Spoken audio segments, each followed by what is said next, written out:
Welcome to the after show. Brian's on limited time. I am as well. I have to go and do a food review, Lummy. Today is Thursday. Yes, it is. I'm going to do my food review, and then I'm going to drop off my Crown Vic, and then I'm going to bed. I didn't sleep worth a fuck yesterday. Horrible. Is it hot in here? Or it's a little warmer. It does seem a little warmer in here. I think it may be because the ambient temperature outside is a little bit lower than usual. Is it a little bit cooler today? Yeah, and it's going to be, actually, Sunday and Monday are going to be gorgeous. Gorgeous. Like low 80s, high 50s, low 60s. Oh, hell yeah. Yep. Fall weather. Hell yeah. Just a taste of it. Yeah, Sundays, high 82. Just a tip of fall? Yeah. Are we just getting the tip? High 82, low of 62 on Sunday, and then 83, 66.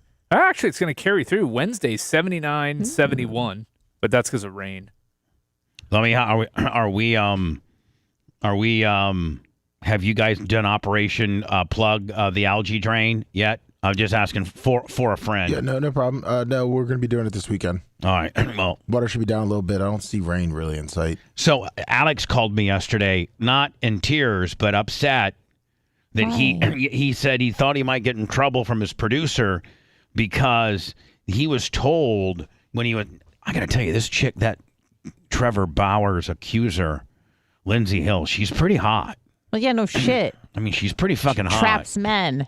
And anyway, he was told to go kind of hard on her, like, like put your boot on her neck, don't let her out of, don't let her wiggle out of this shit. Mm-hmm. And I guess all the comments and a lot of people are saying that he's, what is it called, simped? Oh, yeah. Jesus. He simped for her. That he simped for her. And so I'm literally, Lummy, laying in my recliner, getting ready to maybe turn on the Rays game, right? Yeah. And I get a call from Alex, and he's like, "Man, I'm gonna tell you something right now. Everybody's saying that I simped her, and then and I'm like, first of all, I think I'm kind of putting together what simped means. Alex, you're speaking another language. Slow down. I'm like, man, just whatever. So anyway, this is the interview in question. I think he asked her some pretty tough questions. To assault, what can you say and how can you describe the situation? Yeah, it's actually something, for 2.5 years I have been testifying on and, explaining things away. Every text message, the video, it all has an explanation. Well, those text messages are bad, though. Lindsay, you keep bringing the text, and I don't even want to, totally kill you on these texts. But as a person that, listen, these texts, let's look at right here. What does that mean? Next victim, star pitcher for the Dodgers. That's text one. That's kind of bad, Lindsay. What is that? I mean, I know you're saying this is no context, and I'm sure you're being sarcastic. I'm guessing. I mean, but what the hell does that mean? Next. I don't know. I think it's pretty self-explanatory. Well, he wants her to say it. But yeah, he wants to lock her into either a lie or a bad explanation. She was joking. And this was, exactly what Trevor wanted to do was random pick 3 or 4 texts and weave it into a narrative where I just look horrible. But so, when I explained that and in my deposition and different things, I'm like you. I like to joke. I'm very sarcastic, sometimes inappropriate. Anyone who knows me will know that. And these are private, text messages with my friends. And agreed, victim is not the word there. But what my past, I've been involved with other baseball players. That was my world at the time. And it was a funny way, I had already dated baseball players. And it was a funny, sarcastic way to say, oh, here's the next one, that I'm going to try to get attention from. And it was a lot of ego and, attention-seeking behavior, which is what I can own. And what he can't do is own any part. But I can totally own the attention-seeking behavior. But these texts, in a grand scheme, don't address what happened at all. This was before any of, our interaction. Now, is she claiming that he or raped or her, sexually assaulted? What is it? Or anything like Choked that? her? I know he's never pitched another day in Major League Baseball since. Correct. So what happened though? So in the next text he says, "I need daddy to choke me out." Then the third one it says, "Being an absolute whore to try to get in on his $51 million." And I have to be honest, when I read these text messages, I get a little sexually aroused. But I think that's just because I'm insane. But I mean, what happened? He choked you out. He beat you up because in that one video you were smiling after it. So and you said. And so I listen. Simping. This is good interviewing. Right. I mean, you He's can't. not being an asshole. Here's what people need to understand. What a pussy. I think he's owning it. If he brought her on and called her a fucking liar to her face, all he's doing is presenting the evidence that she knows is out there and then giving her enough rope to hang herself with it. I mean, this is good interviewing, actually. If you're an asshole, she's not going to open up and want to talk. Right. You got to rub their bellies to get a little bit. And he disarms her. I'm not going to lie, I'm maybe a weirdo, but it gets me a little sexually aroused. I mean, she laughed at that. I mean, that's great. That's that one phone call that we can't play. He did admit that he hit you in the phone call. He said that. He said, yeah, but he said it was consensual. So it's like, I mean, he said, she said at this point, right? So what happened? I don't think he simped at all. In your opinion? Totally. I think there's several points I can hit on. Those other text messages, just to address those other horrible ones that are just horrifying to be read out loud too. But I think that, like I said, out of context, the next line under that is, my friend saying, can't wait for you to be a rich baseball wife. There was never text that intermingled violence with finances or anything like that. It was just a way for them to weave this narrative. So, I mean, when you ask me what happened, it's probably the longest story in the world. I think that video of me in the bed the next morning definitely raises a lot of eyebrows. Because your face didn't look that bad, but then I saw other photos where you had black eyes. So what was that from the same thing? I was confused. Yeah. So there's another thing that hasn't been public was when my entire body was photographed by it was called a SART exam. So really the timing of that video, what really happened was all of that. I did not make up an accusation about what he did to me. All of that went down. I have the pictures to prove it. I have the phone call that directly aligns, with no denial of doing all of those things. So that video the next morning, when I'm still I hadn't seen everything that had happened in my body. I really had no idea. And just full of emotion. I don't know. I'm not a psychologist to know what happens after the body takes that kind of experience. But my cousin had Snapchatted me and he knew I was over there and he kind of had said, hey, how's it going? And in my mind at that point, that was probably like 20, 30 minutes before I left Bauer's house. I, was thinking like, there's no way I can tell anyone what happened. First of all, it's so embarrassing because it ended up with me crying. Well, now, hold on now. But she's not addressing the fact that in the video, she looks perfectly fine. She comes back to it. All right, so she does? And shaking, and it was just so embarrassing. And so I record that to just send back to my cousin like, hey, everything, is fine. So that is exactly what happened there with me of just trying to rally and didn't think I would ever say anything about what happened at that point in time. And then I get real she's just fucking talking in a circle. Hold fired up about this. So that video is taken with no lights on in the room. On Snapchat, it was taken and saved to the app. So a lot of differences there between natural light and all that stuff. And it takes a minute for a bruise to come up. You know what I'm saying? Like it's not just a bruise takes a minute. All right, this is where you're simping. Yeah. This is where you're simping. Any normal person, can see that bruises will take time. That video was taken maybe 4 hours after everything happened. So, I took that and I think, now hold on, Brian, you do more injury stuff and stuff like that. And I got to think by 4 hours. The eye is a different area. It's very sensitive skin. Right. It's very soft skin. It's not like bruising on your thigh. Right. It's a very vascular area of the body. And I had a black eye in like 10 minutes. A black eye emerges in minutes. Right. In minutes. Unless there's a slow bleed or a fracture that's not in the eye area, but beyond it, that's when it'll blacken. But trauma to the eye itself, minutes. It's minutes. Yeah. I think I even told when I got my black eye like a year and a half ago, or maybe it was a year ago, where... When you got a little lippy? Yeah. I dare you when I got a little lippy at jiu-jitsu. No, let's just keep it open-ended. When I got lippy in life. I had a roll, and I think it was the next roll, the girl was like, what's wrong with your eye? Like, immediately, you could see bruising. I got lippy at home. Yeah, black eyes, typical black eyes. And I admittedly, I have not gotten caught up in this drama. I haven't seen the photos of her or anything. But that typical deep... Yeah, they released them. That deep Show them to bruise, that deep bruising that you would get with a black eye, that's something that happens very quickly with the eye because the eye is very... The eye skin, might be one of the most sensitive areas the skin is sensitive. To a bruise of anything. Yep, anything that you got. I mean, I can't even think of anything on my body that would blacken easier upon impact, even soft impact, than an eye. I said this straight in my deposition. If you zoom in, the scratches are all there. You can't see if there's a shadow on my face. So what I did was, and these, of course, never been public either. Some of if you got the pictures, tell me if you send them. Have been. I get in the car about 20 minutes after that and take selfies of my entire face. And there that you can, see the bruise just starting and the scratching and all of that stuff. And so then as time went on, I wasn't aware of anything else on my body. But those did develop, within 24 hours. Over and over again, those pictures. Oh, you got them for me? I sent them to you. All right, hold on here. These are the...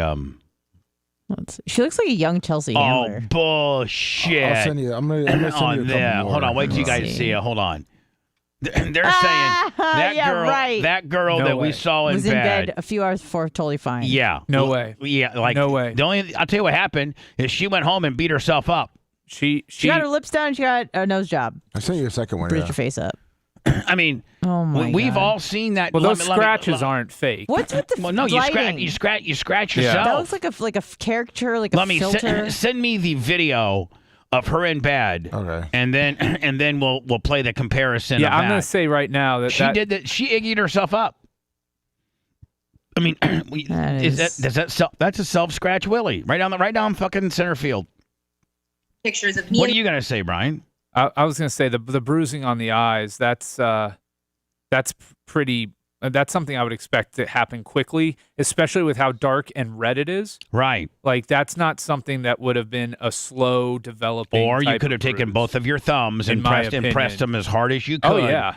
And right there at the bridge, and just pressed, or had somebody else just press as hard, or even borderline knuckle you. In fact, that's what it actually looks like, because there's looks like two thumbs. It looks like two thumbs because there's no bruising down here or swelling down here at all, or even up into this part of the eye. It is limited to right beneath the eye. Like as if a person would take both of their thumbs and put them on either side of your nose and press hard several different times. Because usually, of somebody that's been struck in the eye, it will go like on your bruise to be was fair, completely. If this is hold on. To be fair, it gets bigger and it develops and the blood pools, so it can start up there and come down. I do think she's a lying piece of shit. I'm just letting you know. Well, when you that. see the video, if this still is accurate, when you see this next video, when she's in bed, you're gonna say we've seen 0%. The bruising starting. Let me send it when you got it. Develop the metadata continually, handed over and over again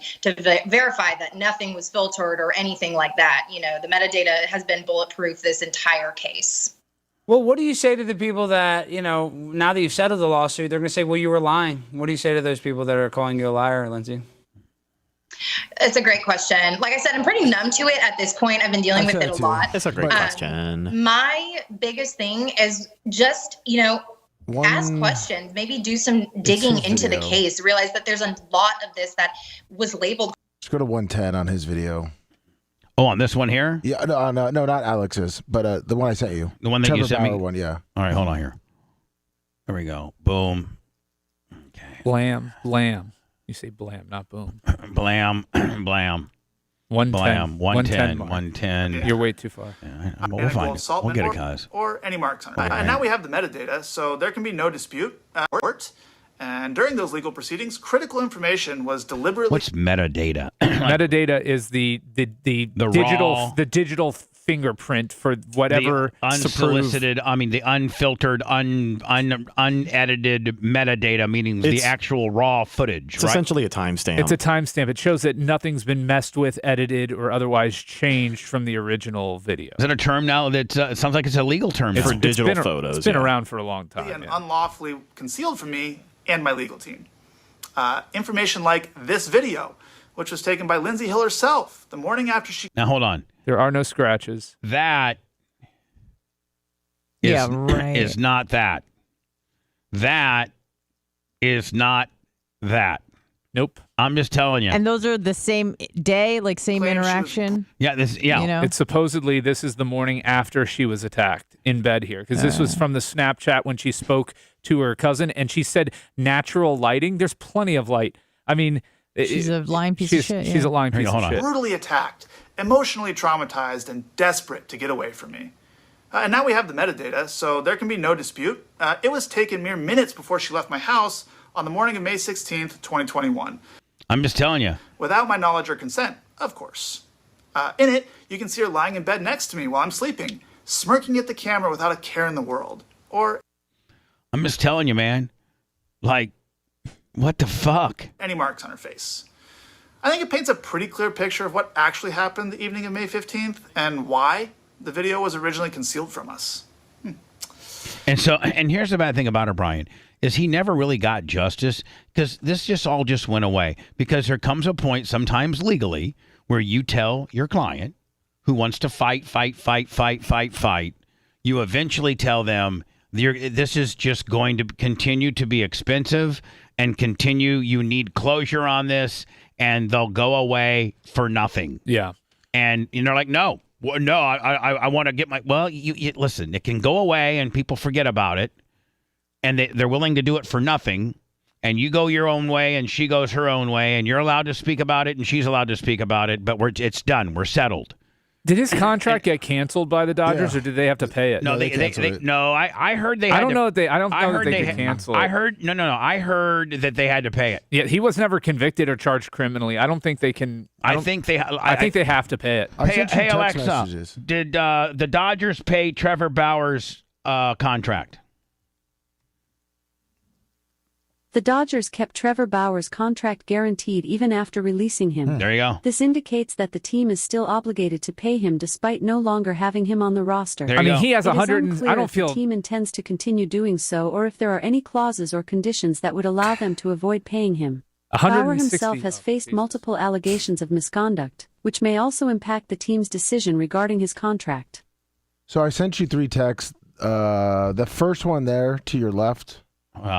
I'm actually being kind of technical here. I'm being. I mean, he has 160 million in career earnings. He'll be okay. Nobody needs to, I mean, I feel bad for him that he went through this. No, terrible. But there are people who go through this, like that punter from the Bills, who's now never going to have any net career earnings. Never career. He at least had a career. Bubba Clem in radio. Bubba Clem in radio. Well, you had money at the time, but yeah. No, but I'm saying, I was part of a big fucking whodunit that will never let me return to regular radio for the most part, right? I mean, I'm but not from a false accusation. Like this guy, false accusation. The punter, criminal. Punter from the Bills, false accusation. Yeah. I mean, these were false accusations levied against these guys.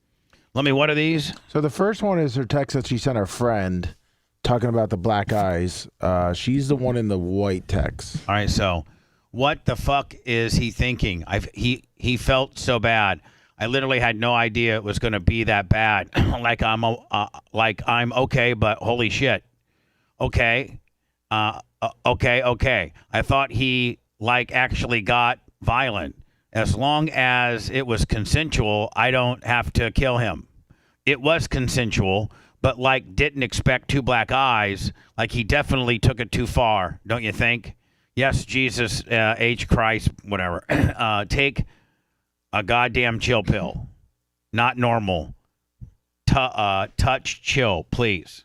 All right, so that does, it does state that maybe he got rough, but it does state that it was consensual, admittedly right? consensual. Yeah, admittedly consensual. So, that right that's there. Case closed. That's right, case closed. That's mic drop, ain't it? Is that summary judgment, ain't it, Brian? Yeah, if they had, but I think the issue for Bauer was they never produced this stuff. Yeah, this was hidden stuff. This was stuff that they didn't produce. What does that one say? So, but isn't that... They ultimately got it, and once they got it, that's when they were able to get everything settled and closed out. That's when, yeah. So when they finally got it, then that just absolutely gutted her case. Well, if I'm him, I'm filing a motion for sanctions and seeking sanctions against her and the attorneys that had this evidence and failed to produce it. What does sanctions mean? Sanctions is when the court can award attorney's fees and costs for their failure to produce this evidence. Because had they produced this evidence, then it could have been the subject of a motion for summary judgment or used against her or used as evidence when she was testifying. And as a result, he ended up having to incur legal expenses that he otherwise would not have to incur. She would have to at least pay his legal fees. Yeah, but I'm sure not just hers, her current lawyers would be on the hook for half of it as well. Oh, because they tried. They knew about it and hid it. Yep. What does that text say? I can't read it. It says, it's so bad, seriously, fuck addiction. What? Just pushes me to go more beast mode in my work in sobriety in sobriety world. And I'm glad you are doing good. Big raw energy. That's what I like to hear. Excited to see you from a very far distance this evening. Wreck 'em tonight, Trev. Am I wrecking you after the game? Absolutely you are. So this is him and her texting. And, she's in the blue, obviously. Yeah, exactly. So, but he said, he basically said, are we fucking tonight? Yeah. Did he not? Yeah. And she said, yeah. What does it say at the bottom there? What did it say? Absolutely. Absolutely. Is he wrecking her tonight? Oh. And then she said, yes, yes, and yes. And then it's, do you even know what pain is? And then she sends him the photo and says, I don't know, try me. Well, you'll have to be here for me to show you. So they were freaky. Yeah, so maybe she was bruised after. The scratches definitely were not on her face. Maybe she was bruised. Maybe it was a delayed bruise. Maybe I don't know, man. I don't know. Bruises don't delay on the eye. I mean, there was no swelling. There's They nothing to just indicate don't. a trauma there. Bruises, just like you said, they just appear almost instantaneously You on really the see eye. irritation. What's that? On the body, even if before you see a bruise, like you see irritation, you see it's swollen, something. Red. Like her lips were fine, but they looked super swollen when she took that picture. So anyway, I mean, does Franco got a chance, or do you think the Wonderland Franco thing is way different than this? Well, I mean, what do you? What? Well, it's different. It's on a different level because it involves children. Well, no, hold on. If he's found guilty, or if he's, it's going to depend. Major League Baseball is going to do their own investigation. Just because he's charged or not charged criminally, if he's charged criminally, he's done. If he's not charged criminally, he still could be done if Major League's investigation leads them to believe that he is guilty of everything, and it's just not worth having him around. And the Rays look to try and I know, but the Rays are going to absolutely try everything they possibly can to try to find him innocent or give him some wiggle room. They have built their entire, not their entire franchise, but he's a major game plan. He's a major part of their plan. Their 5 to 10 year plan, he was integral in, and so that's the issue. And a ton of money invested in him, a ton of R&D, a ton of coddling. I mean, he's arguably the face of the franchise. Yeah, him and Junior Caminero were going to be infield fixtures for that franchise. Do you think there's a chance that he goes in, pays these chicks' families off? The chicks' families don't cooperate with Major League Baseball or the DR officials anymore, and this works itself out with regards to it just goes away. It's kind of a because they say Dominican Republic is known for, like, if you pay off the father, then shit goes away. Well, and they asked him for payment like 3 times in the past a year. Well, or I think two? he had paid them, and then they came back looking for more was the problem, and that was the issue. Is he wasn't going to keep paying the blackmail and be blackmailed forever, and then he got clipped. I don't know enough about. Here's the thing: we know. Hold on. We know. Hold on. Isn't the blackmailing illegal? We don't know if it's blackmail. That's the thing. None of us know anything they about haven't really this. said much about Nobody it. knows anything about it. So anything at this point is pure, unadulterated speculation. There's no evidence that's been released at all. There's zero evidence. Nobody knows anything. It's kind of all leaks. And the leaks are not even real. There's not much there in terms of and the leaks. could be calculated and not necessarily true. Well, right? the leaks are that there's another girl that accused him, maybe 2 more. Who knows even at this point? But we don't know much about it at all. Well, I mean, will it by spring training have worked itself out? Hope so. I mean, I imagine that Major League Baseball would like this chapter closed before spring training. Absolutely. Because they've had months already to investigate, and they have months more to investigate it. So there's no reason at all for after 6 months for them not to be ready to move on from this. It's 8 months, 7 months. What do we have for his backup shortstop? Who's our backup? We got a stud in the minors. I can't think of his name, but he was drafted pretty high. Isn't he at AAA now, Brian? They've got a couple shortstops. But see, those guys were either going to project to other positions or they were trade bait for the Rays, because that's the problem for Wander, is he was a ready-made major leaguer, and now that his WAR was exceptional. I think he still finished in the top 40 in WAR, and he didn't play the last 2.5 months of the year or 2 full months of the season. Is that the statistic that they really go by, what your value is? Is the WAR, wins after replacement? Wins above replacement. Above replacement. Yeah, I mean, it's a pretty big stat in baseball. And like, what was the leader's number this year? I think it ended up being like 6.3, 6.2, and Wander was at 3.6 with 2 months left in the season. Now, if you're just a plus, like if you're just a 1, let's say you're just a 1, you're a pretty good player. And that's probably. You're probably a $10 to $15 million guy, aren't you? Yeah, so you could be. I mean, but you're adding a win's worth of value to the team with your position. Whatever happened to Kiermaier? He's with Arizona. He made a great play the other night. So he's back with Longo?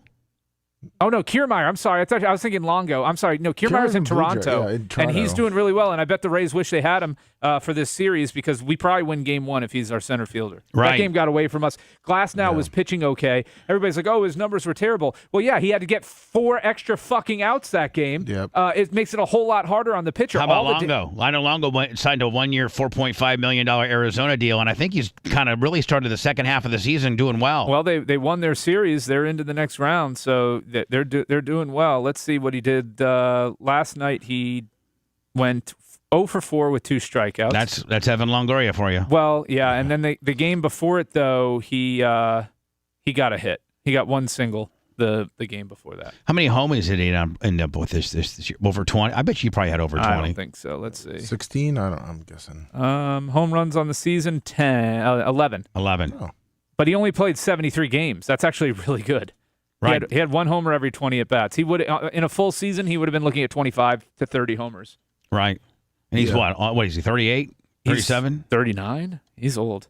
37, you're right. Boy, he made a ton of money in this league. Oh, it's his birthday in 2 days. He turns 38 in 2 days. He made nice. What's been his career earnings? Yeah, he's over $200 million. Man. Oh, yeah. That's guaranteed, too. Normally, is it half of half is what a ball player makes? Oh, like if you make $200 million, isn't that about? Don't you take about 35 or actually 40%? Really, you only make about 35 or 40% of it. Isn't that kind of like that's what they said before? Yeah, like 2 or 3 comes off the top of your agent, and then so $200 million. What's like say 35% of $200 million? That's not even $100 million. No, he actually didn't make as much as I thought. He's $130 million, $140 million for his career. The rise of virtual and artificial intelligence, which I got to tell you, I've been starting to dabble around with a little bit, and it's mind blowing. Did you see, Brian? I think it was Dan was here. I went and said, write a Bubba the Love Sponge bio. Or write a bio about Bubba the Love Sponge on my ChatGPT, and it was probably the best bio ever written about me. Oh, are you using that for the new site? No, I don't think so. but like, if you are somewhat famous, or I don't think so, but yes. But if you're somewhat famous, or there's been enough articles written about you, AI can cobble together some pretty good shit. And it tends to try to be a little more positive than negative. I mean, did we play on the show the AI generated M&M rap? I mean, it's pretty amazing. Yeah, I think we did. It's like Earthquake or something like that. Yeah, we played it. I think we did. Yeah, the technology is pretty amazing. They're saying though that artificial intelligence girlfriends are enabling the silent epidemic of loneliness in the entire generation of young men. It also is having severe consequences for America's future. How is something that seems so ridiculous, a virtual AI girlfriend, causing a future crisis among Americans? Well, with millions of users, apps have created virtual girlfriends that talk to you, love you, allow you to live out your erotic fantasies and learn through data exactly what you like and what you don't like, creating the perfect relationship. So what do? Go out, live your life, work, do whatever, and then go home and put these fucking goggles on and walk around the house all day with your fucking wiener in your hand, talking to your talking to your virtual girlfriend, and like you how probably do you, text her all day it's too. still real to me, man. And like how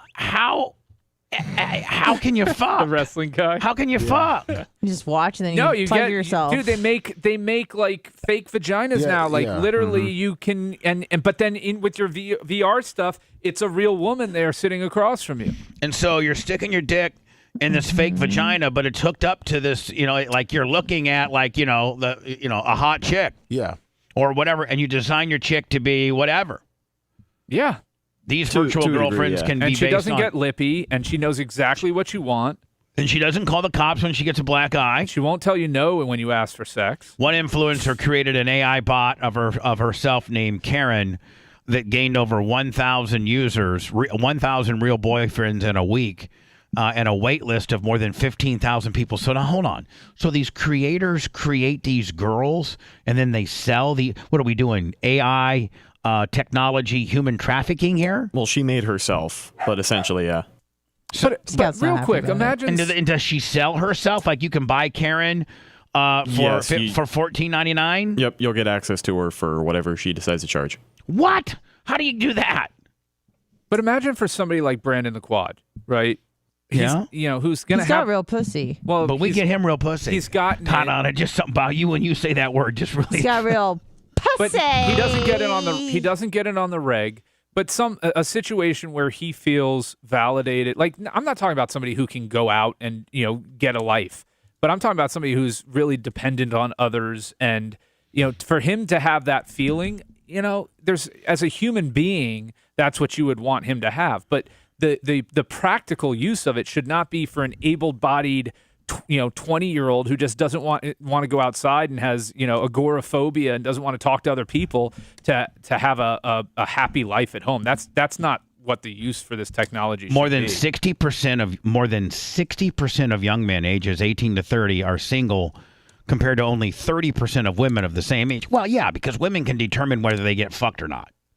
They're getting fucked by all the same guys. Yeah, but here's the deal, though. Like, if you're like, the math suggests then that either it's 10% of the men fucking like 80% of the women, or the women are going to older men, and those younger men are being left out. These young men are lonely, and it's having real consequences. They are choosing AI girlfriends over real women, meaning they don't have relationships with real women. They don't marry them, and they don't have to raise babies. America desperately needs people to have more babies. Let's be clear. We do not. We need less babies. They are not choosing these AI women over real women. They have no choice, and because they're fucking losers. Okay, that's why they're not choosing. Nobody's sitting there saying, "I would just rather have an AI girlfriend." No.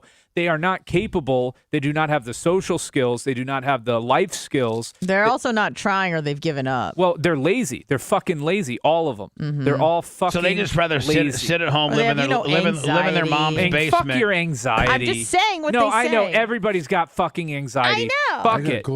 The fucking 20-year-olds with their fucking anxiety. Regina's daughter gets anxious having to call into a store to order something. What do you mean? Regina will call her out on it, too. Yeah, that's not a lie. That's true. My sister gets the same way. My brother is. What do you mean? Very far Human gone. interaction fucking freaks the 20 to 21-year-olds out. They don't know. They can't cope. They can't She cope. got freaked out calling like to make having an order? to call to make an order for a pizza because the app's not working. We went out to dinner one night at a hibachi restaurant, and my sister, who is 17, her stepdad owns the pizza joint.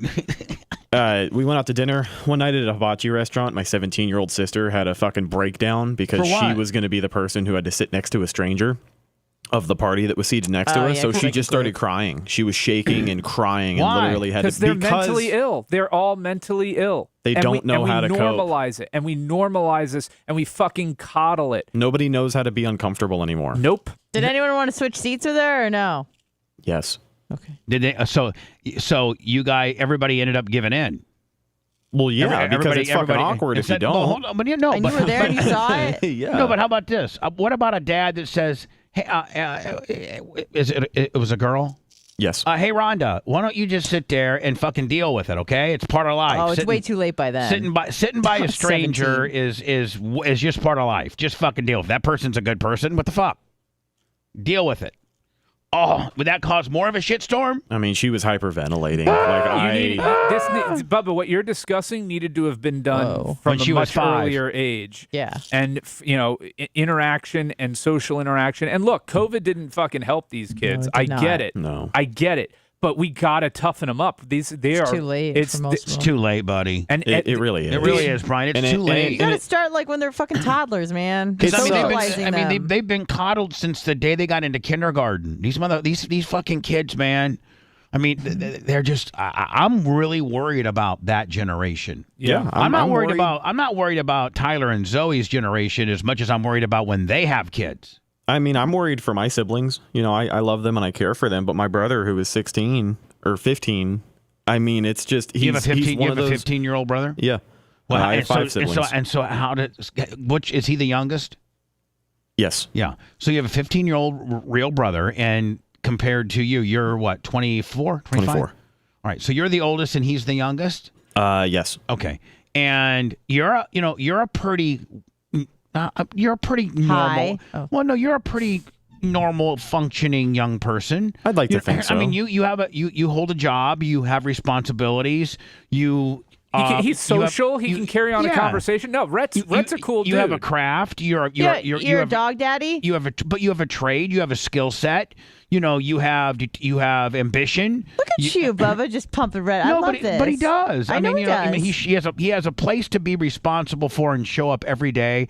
And unless his battery's dead or his truck got towed, he'll be here. I would guess. I sent you. I would guess that he's 30. I sent you Candace Owens' response yesterday. Someone asked her a question about being victimized, like this young adult.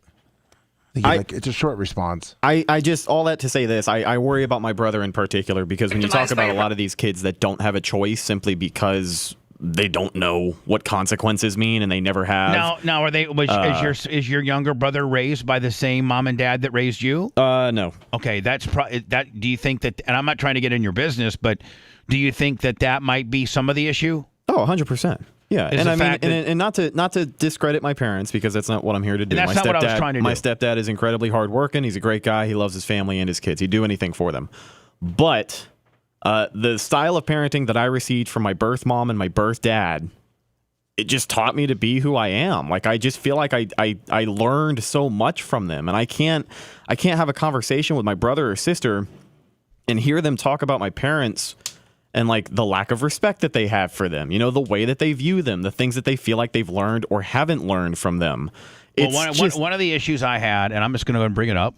I mean, it's the 800-pound gorilla, but I don't have a relationship with my son right now. It's going on 2 years, and the relationship issue is the fact that his girlfriend, started. I'm sorry, his fiance. Thank you. His fiance started some crap at the track one February, and I told her no.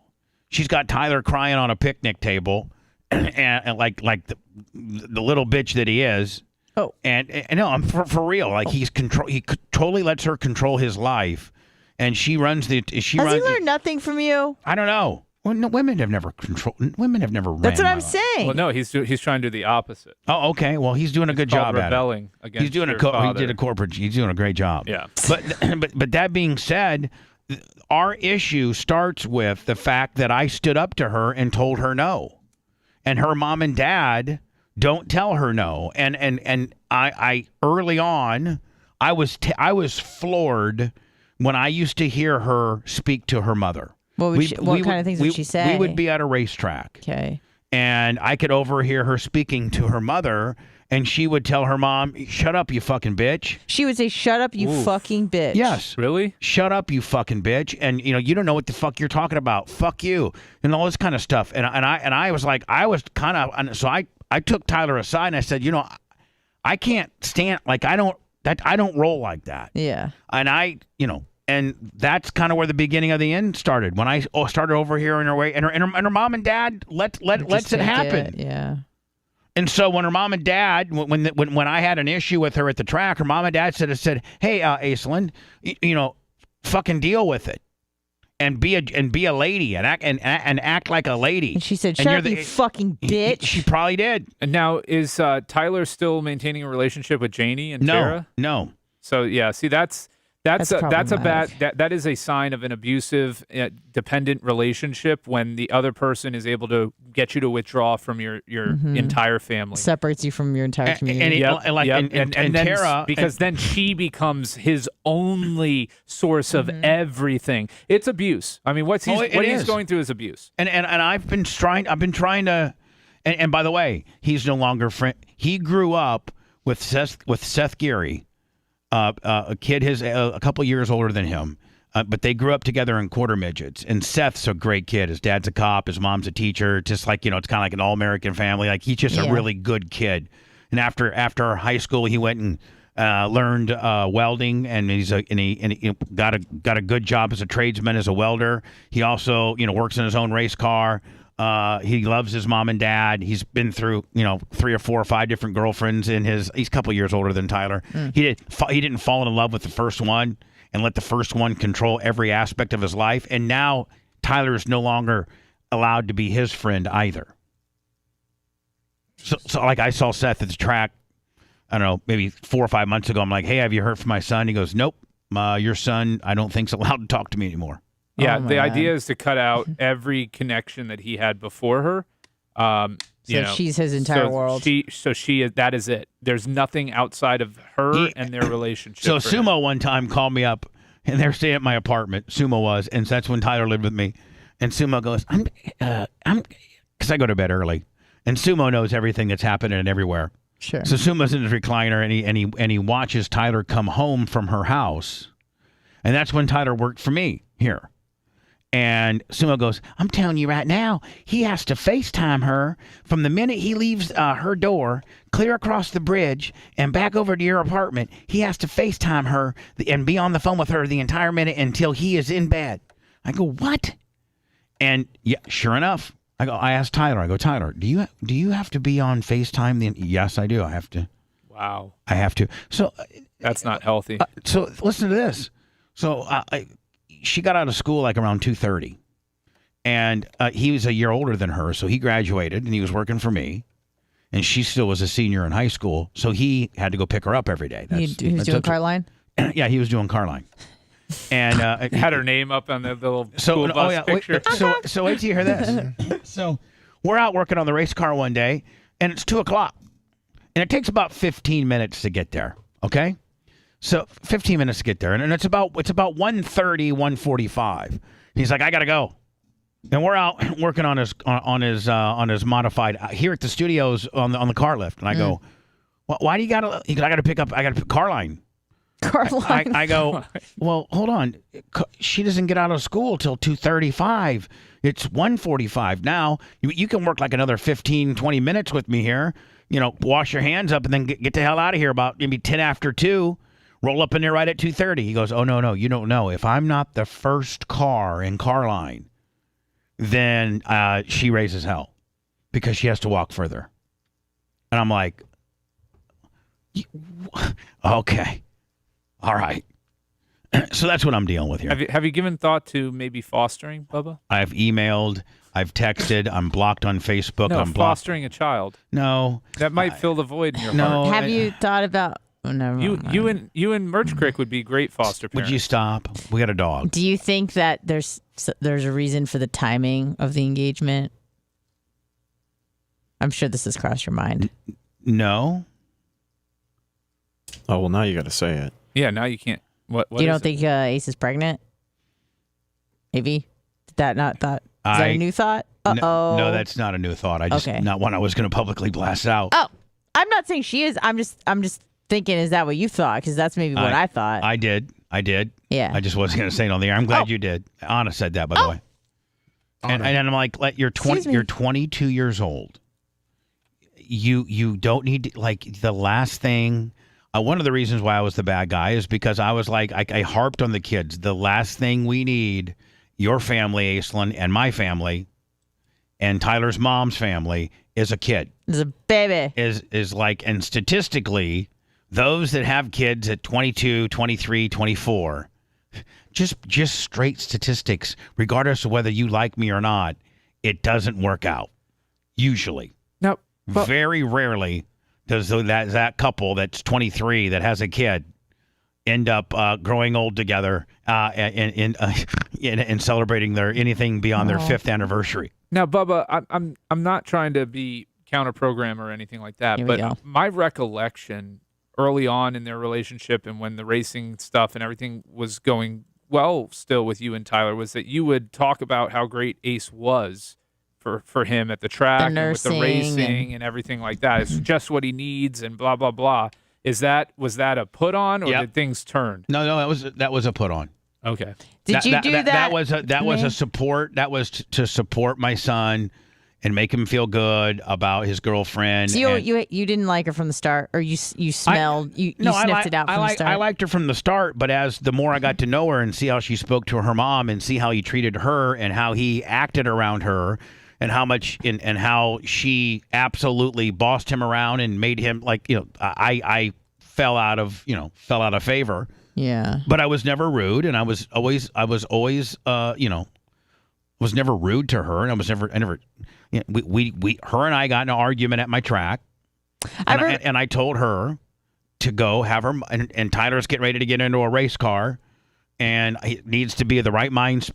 I mean, listen, you can play some sports like soccer, and it probably won't kill you, but when you're racing professionally, you're talking about a sport that has a high, probably one of the highest death rates in all of sports is probably auto racing. I recall an incident where you were trying to communicate with her on the drive up to the track and she wouldn't talk to you or something. Right. Do you know what I'm talking about? We were driving up, so we were. I thought she was supposed to post something or do something. It was Instagram when she was in charge of Instagram or something. Well, here's the deal. Sorry. We're driving up to the track, and it's him and her in the back. And she had access to the Bubba Raceway Park Facebook messenger, and people would. And she did. By the way, she did a great job, and I was paying her a couple $100 a month just to, manage it for us, because people are always asking questions, and Tom and I, for the most part, don't have the time to monitor Bubba Raceway Park Facebook Messenger and be able to super serve that potential customer as to how much does it cost to get in, what's racing this Thursday night, what's the schedule, how much does it cost to get into the pits, how old are kids, all the general questions that you get 1,000 times that we get a whole bunch of. And she was doing a really good job of answering all these questions as we were getting, our busy time is February, and it's the February Winter Nationals. That's when we're the busiest. I mean, that's when that's when I have to take a little bit of time off and we run, whatever. So anyway, this was in February, early February. Tyler happened to be racing that night, and she announced that she's not doing Facebook. She's not doing our Facebook Messenger anymore. She goes, I'm on. And I go, okay, well, why are you not answering questions anymore? And she said, well, because I answered a question and then Tom Bean came in and corrected me. And I go, well, was the correction that Tom Bean made accurate? And she goes, yeah. I said, okay, well, then what's the problem? She says, I don't like when people do that to me, override me like that. And I go, well, nobody overrode you. And I said, it's probably rare that Tom even made the correction because he doesn't look at it that often. But if it was just a minor correction, then what's the big deal? That's what I said. Nothing. So we go about 2 more miles. I go, again, I'm asking you, what's the big deal? I'm sure that Tom wasn't trying to be disrespectful.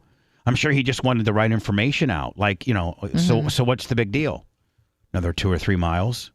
Just silence. Not a word. And they're back there hugging and kissing and doing all this. And they're I'm like, fucking back there. No, they're not fucking. Oh, but sorry. She's leaning on his lap and he's, holding her. And I'm like, again, what's the big deal? Are you going to answer me? And she goes, no, I'm not. So now I'm fucking. Listen, bitch. No, but I'm like, are you fucking kidding? Really? So I don't say another word to the track. I don't say another word.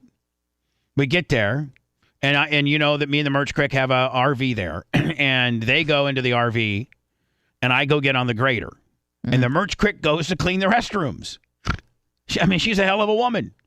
She's going to clean the restrooms. Mitsu Serini, 10 on the Venmo. Thank you. God bless. And so it's during USAC midgets.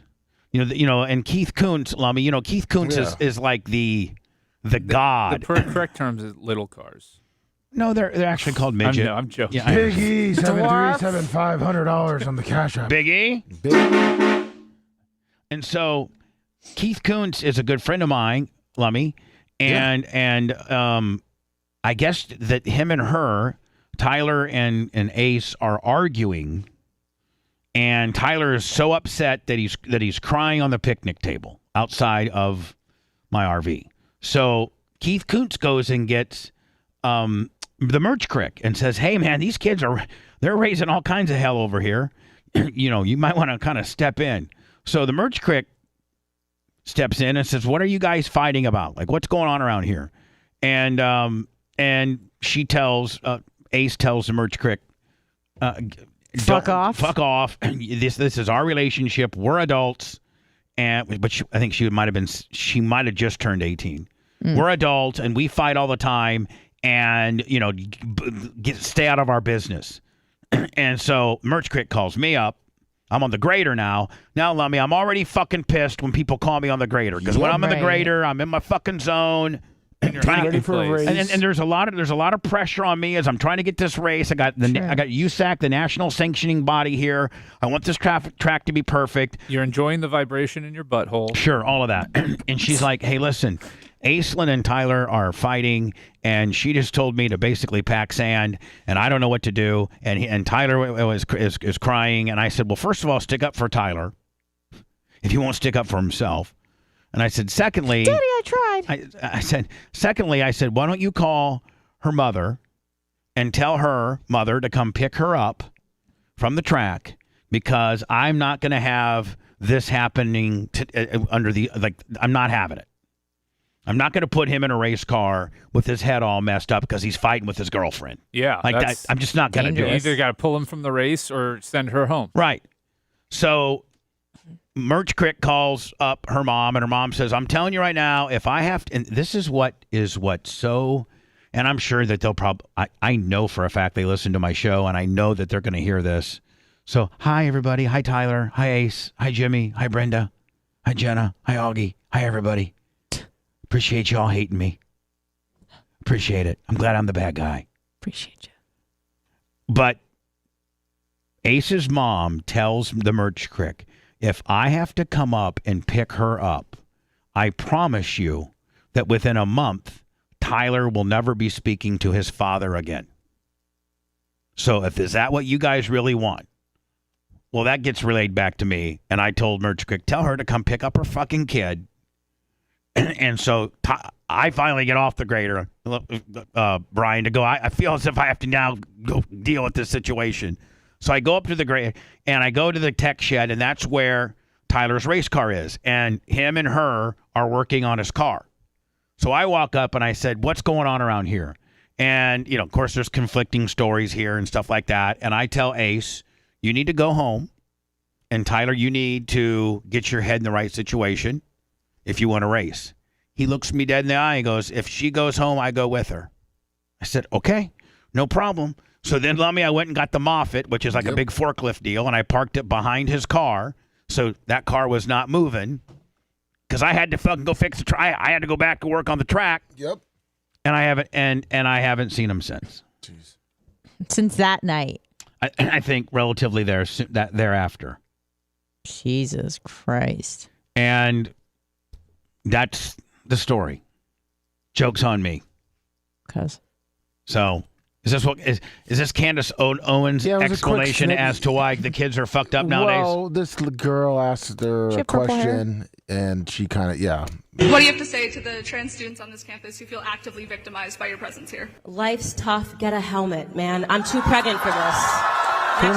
Oh, I love it. Yeah. Hold on. What do you have to say to the trans students on this campus who feel actively victimized by your presence here? Hold on. Actively victimized by your presence here. That's how it works nowadays. Yeah. But what does that mean? That her mere presence is such an affront to their fragile emotional state that they cannot cope, and they are overcome with such emotion that they feel like they're being victimized because we live in a victim culture now. They're like students like this go and complain and say they're not going to go to classes because they feel tortured. Brian, just like Aislenn's mom said, if you do X, I'm going to do Y. You're making me feel uncomfortable. I'm not getting my way and letting my daughter act like a fool at your track and throw a fit. So if you stand up for what you feel, and then the threat, and then the withhold, right? Mm-hmm. Yep. Because God forbid that you stand up for yourself,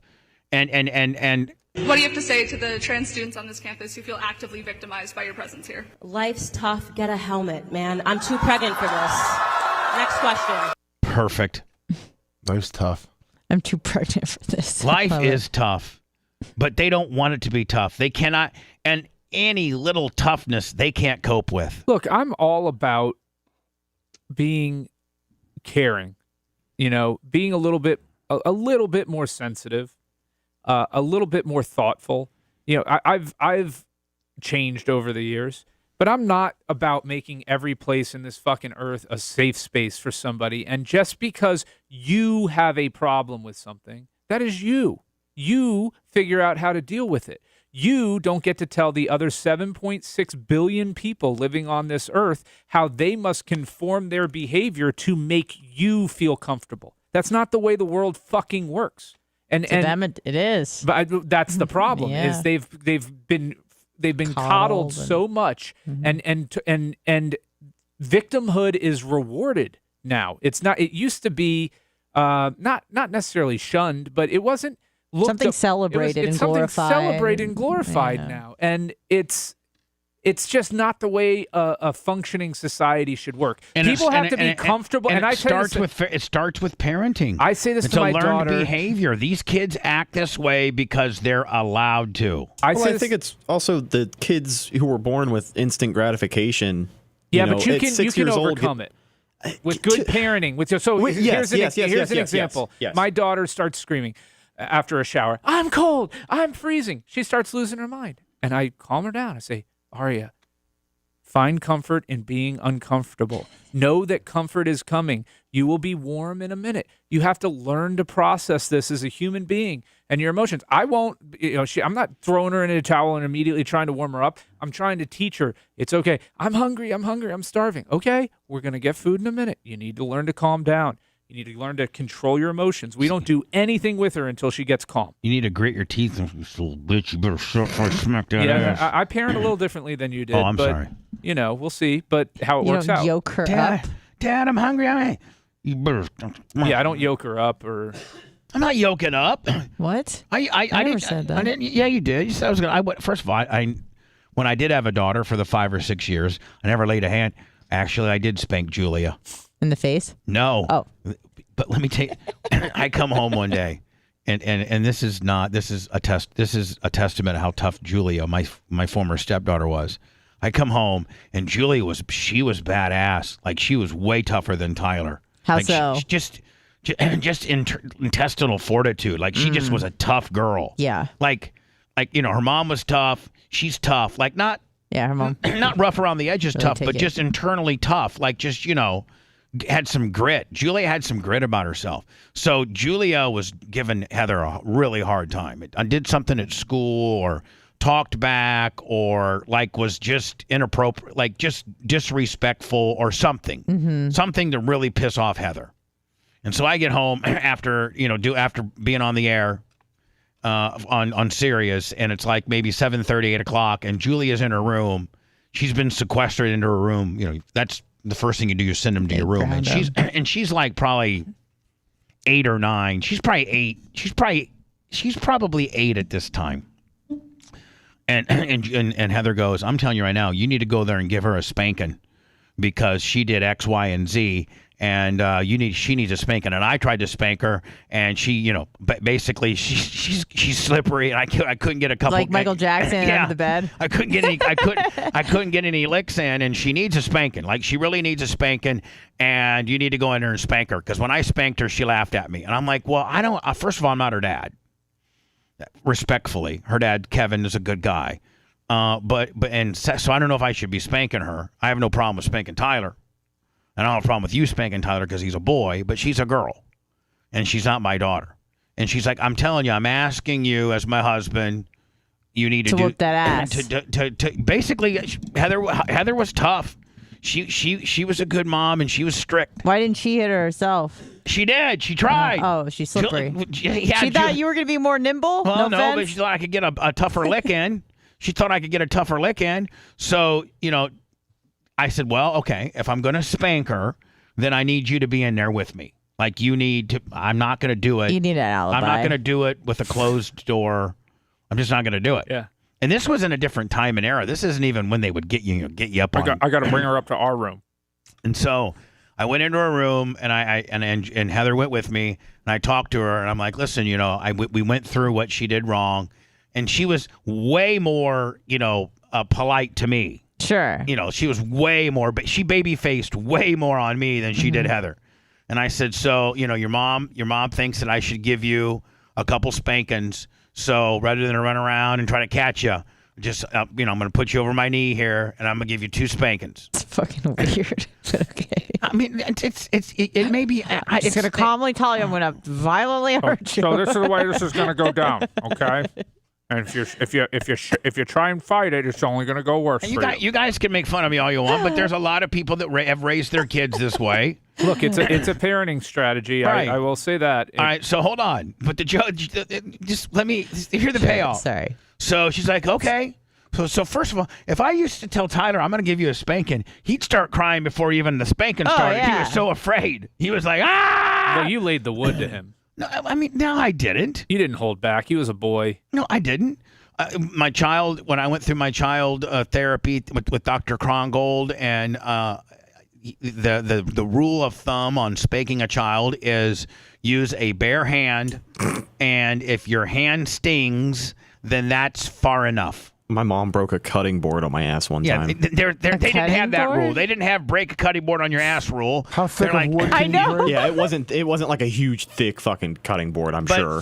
Breaking boards on your ass? Breaking boards. Your kung fu ass over there. Dr. Krongold's rule of thumb, but if your hand hurts, then their butt hurts, and that's enough.